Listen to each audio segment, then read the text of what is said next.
let me quickly take you on a short story of, how I dropped my Universal distribution deal in 2010. After finished recording the project album, my album called Listen album in Dubai 2010, and it's time for shopping, right? So Hamed dropped the cash, the money on the table to finance everything. Is the exec, yeah. So Kevin Clarence Bassett shops around is the name in the United States, the plug, and he made a trip. He made a trip to US, and at the time I finished recording the album, my album. I have a song on the album called Freedom. So when Kevin went to state, he came back, he met a couple of people, and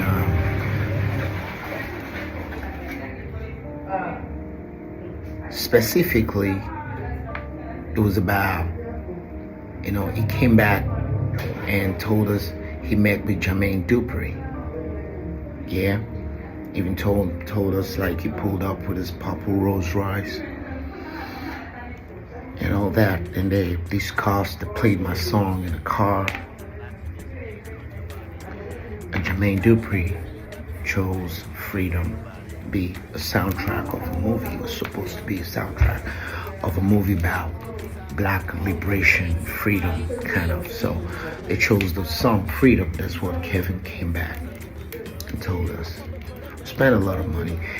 Each trip Kevin made cost us about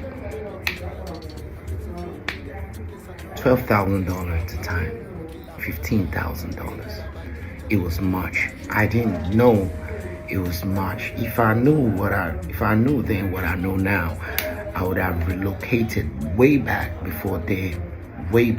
and I would have had another way about this thing. But it's all good. No regrets. I still love the whole story. So I left the mixing room to the vocal room, because the conversation wasn't getting too pleasant for me. And I had the can on my ear. I didn't know they had the me on here, connected to the other room, so I could hear everything they were talking in the recording room. And Kevin was like, "Yeah, your nigga is straight, your homeboy is straight, and this guy's." And I'm like, "What? They talking about me being straight? Is that a problem?"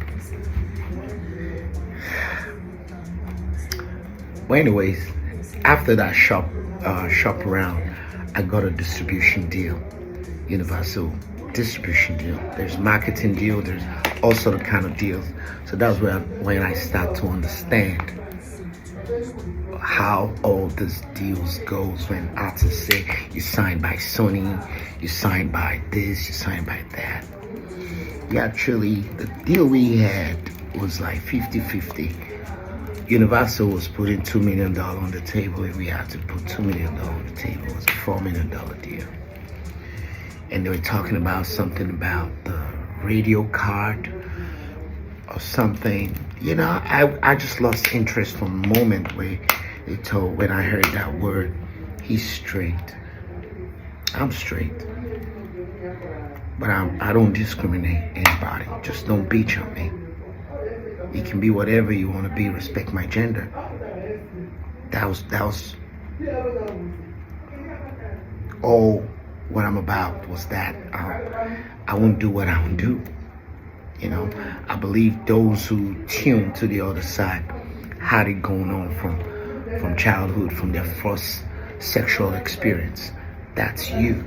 My feeling, my body arose for the female. I love it juicy. I love kissing a lot.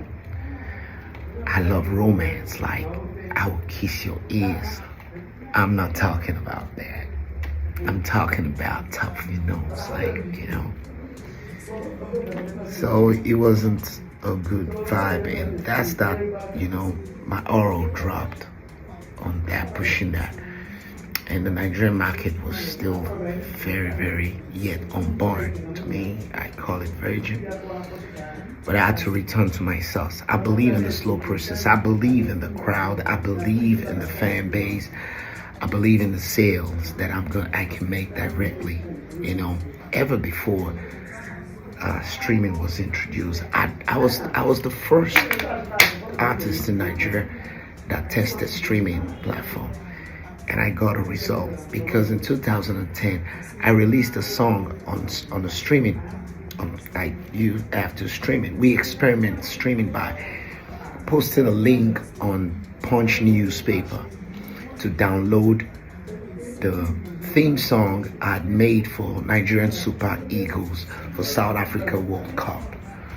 So I did that. It was all over and it went viral, and we had stats to monitor that, and we saw the stats was like, wow, we did it. I think then we had about almost 400,000, like thereabout, downloads, like streaming. I didn't call it streaming there, I call it download. So because it was a link, we put a link on Punch News Daily for people to stream. You see, all those things the ideas that I had, that I've been trying to collect all through those times, gave back to where I'm going or where I'm at right now. So streaming never freaked me because it was just numbers. What's the need of having numbers and not getting the money? It doesn't make sense. It's not logical to me. If it's just for the numbers, for fans to see that I have such stacks, there's millions of people in Nigeria that my songs have passed through their ears. They may not remember, but I have a reminder coming. So just stay tuned, man. It's on. So back to the Universal deal. I've had all that, and I was like, no, we don't have the money. The money I had on the table for me by Flickr Show, Hamid, to be precise, was $1 million on the table for me, and that was I think that was 3.6 million dirhams. And we shot my music video, cost and everything cost us 250. For the receipt, Hamid made me believe that what it is. But now every expense of Kevin trips and all that is on that. So now I'm owing this label some sum of money. And what I realized lately in my conversation with Hamid, I'm trying to like game up. I need you. Let's finish this project. You're dragging me for this money that I have at least $100,000 to pay back. But my idea of how to make it happen and give you the money, you won't expect me to go and do Yahoo or go and do something of sort and come and offset the bill. And I'm struggling. You kept my music on the shelf. You left me stranded. You left me for dead. Basically, you and Kevin. You told me to like let Kevin out of the picture. I left Kevin because I was trying to reach out to Kevin. Sometimes I was in Kenya. Kevin left me for dead. Kevin envy grew right after I shot down in Shita Thug video. Now I'm asking for that video behind the scene. Ahmed is telling me the machine was made up then. It's not even playing anymore now. Crap, man. Crap. I want to be cool with this. I want to take it in a certain way. But they're taking me in a certain way. Like there's something has went on. They have actually ripped me. The song Thug, streaming or whatever, I never know. I don't know any platforms that they placed it. I mean, no, I'm totally ignorant of that, and I'm not ignorant. I just took my eyes off it because I believe he's the executive producer of the whole project. I love this man. He loves me like a brother. But money and love don't mix, or blood. It's different. I spoke to him this morning, yesterday, and he had to tell me, Chris, forget about it. When they start playing those games, that's a game to me. And I'm going to get to the root of this matter. Whatever you don't want the public to know about how my career remain on shelf.